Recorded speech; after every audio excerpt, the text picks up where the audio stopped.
Hello and a very good day to all of you. It's afternoon time, actually it's evening, and we are drinking a cuppa. What?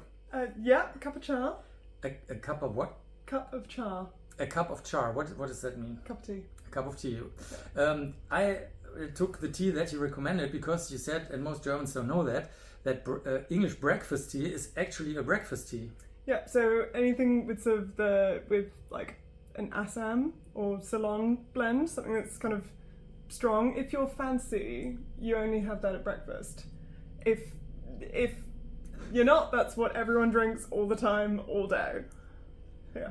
The other option is Earl Grey. So now you did put some oat milk in my Earl Grey tea. Mm-hmm. Is that something that people would usually do, or is that kind of unconventional? I think so. The Brits have a habit of ruining all tea by adding milk. Like, once again, if you're fancy, you're only supposed to drink Earl Grey with lemon, and it's very sort of unseemly to have it with milk, or God forbid any kind of sugar. No sugar? No, but everyone does. Oh. Yes. There's also what we call builder's tea, which is like a really strong Assam or like English breakfast tea, then with loads of milk in it, and then enough sugar to basically stand the spoon up in, and we call that builders. Like for construction workers, yes. Builders? Yeah, so they're caffeine, mainly... sugar... And strong. That's my tea. That's your tea. That's my tea. How long do I keep the tea bags in? Because we observed that in when we order a British breakfast, we never get like an extra plate where we can put our tea bags in. So we thought maybe we just leave the tea bags in, but that's not the way. So it's another kind of social marker. So if you're very civilized, you brew it for, I mean, with a black tea like that, 3 to 4 minutes, and then you take the bag out.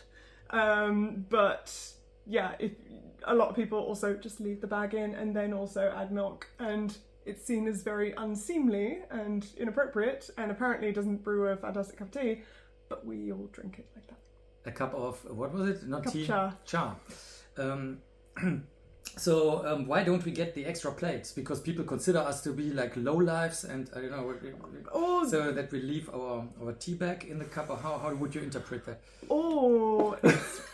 I have a theory on this, and it's how I ended up with a terrible cup of tea in the airport in Berlin, is because when you buy it from a shop, they give you the hot water and then the tea bag separately. In Germany, also in England? No, only in Germany. Yeah. That's only in Germany. Only in Germany, and it means that the tea never brews properly, so you try and you keep the bag in the whole time in the hope that it'll brew a strong cup of char, but it doesn't. But even in England, we did not get an extra plate. Fair. Yeah, that happened in England. Fair.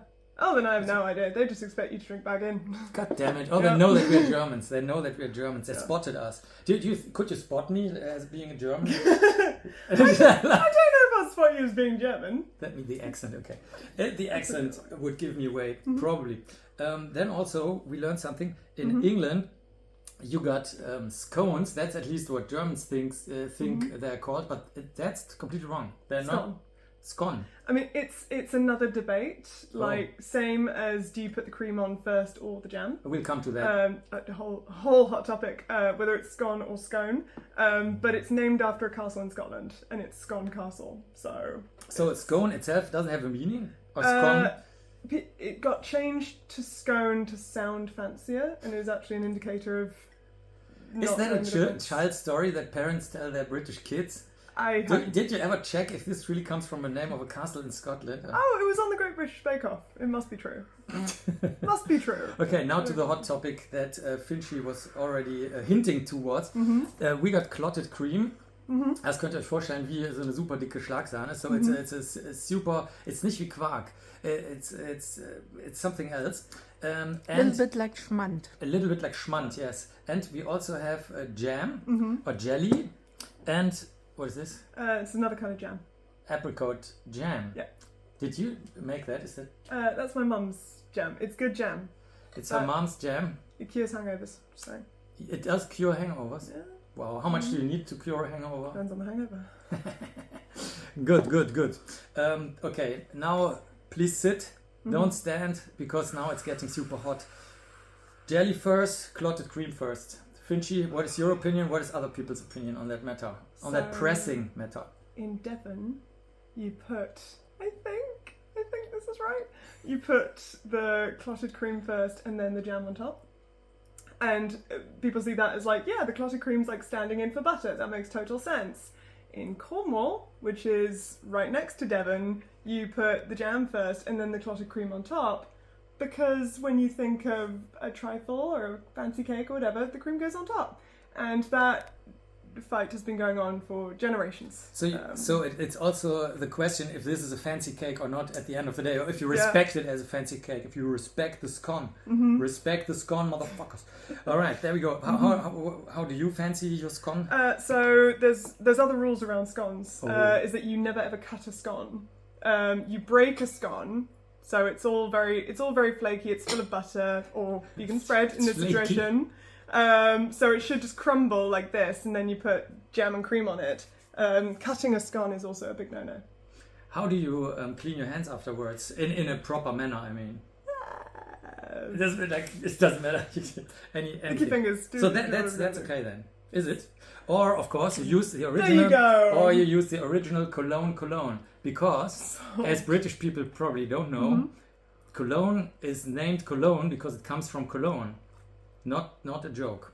But nobody believes it. Do you believe it? I believe it. You're just saying that, being polite. And now a few more final questions. Can you read this sentence? Because it's difficult to read for Germans. Okay. That is tough.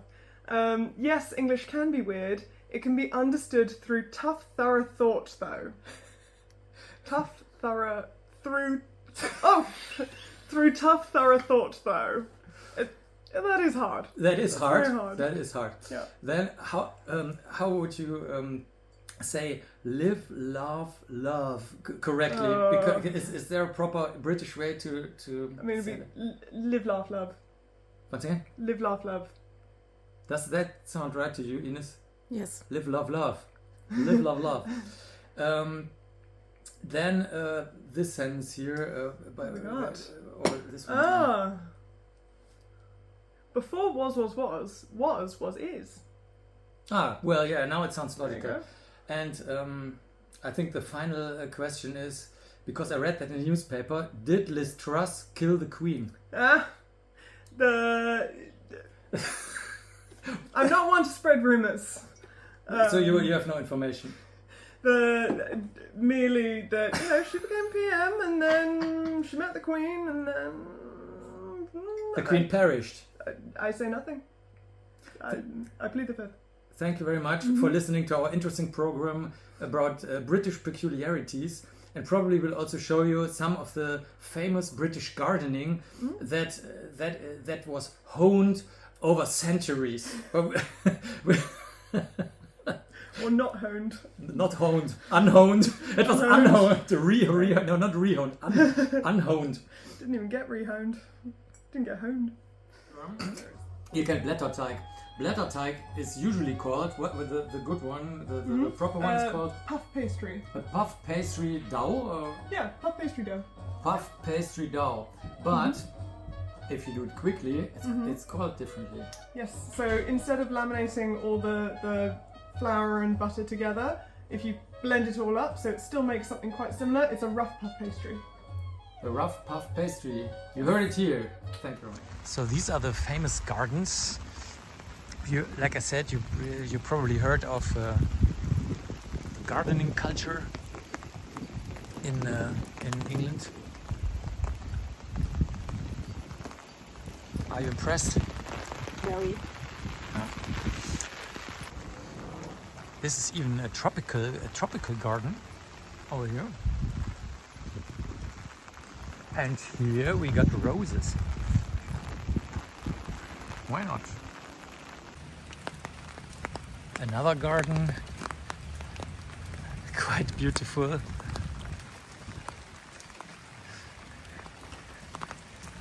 Some flowers. And with that, good night. We learned a lot about British customs, and it's also raining, so that's also fitting. Good night. Cheers. Mark and Ines.